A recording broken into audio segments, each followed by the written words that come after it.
Why it's weakening. In Buddhism, attachment to material possessions, relationships, or even ideas leads to suffering, dukkha. Clinging makes the mind inflexible and dependent on external conditions for happiness. 2. Resisting change. Why it's weakening. Resisting change goes against the fundamental Buddhist teaching of impermanence, anicca.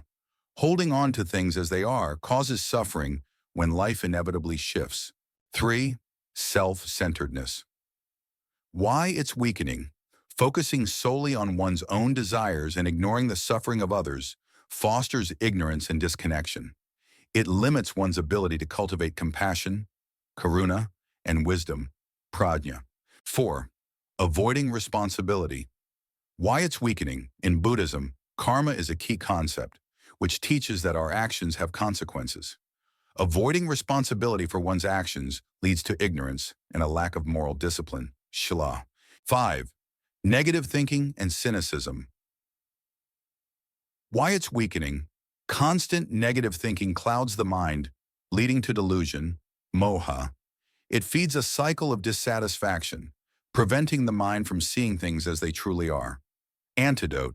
Cultivate right view, samyak drishti, and mindfulness to break free from unhelpful mental patterns. 6.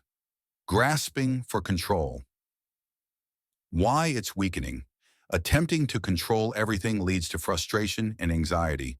It is rooted in ego and delusion, preventing the acceptance of life's natural flow. Antidote. Practice letting go and trust in the natural unfolding of life. 7. Harboring ill will. Why it's weakening. Holding on to anger or resentment weakens the mind by creating internal turmoil. It blocks the cultivation of loving kindness, metta, and forgiveness. Antidote. Practice loving kindness meditation, metta bhavana, to develop goodwill towards others.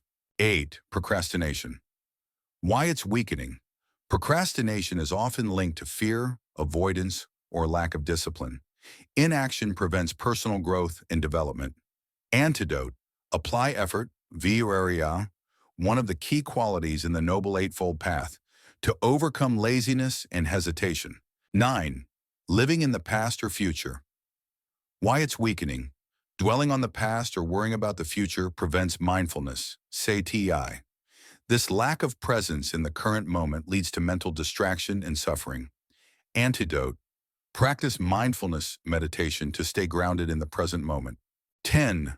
Constant comparison. Why it's weakening. Comparing yourself to others fosters feelings of envy, inferiority, or superiority. These comparisons fuel ego-driven thoughts and hinder equanimity, upekkha. Antidote. Practice contentment and gratitude for what you have and focus on your own path.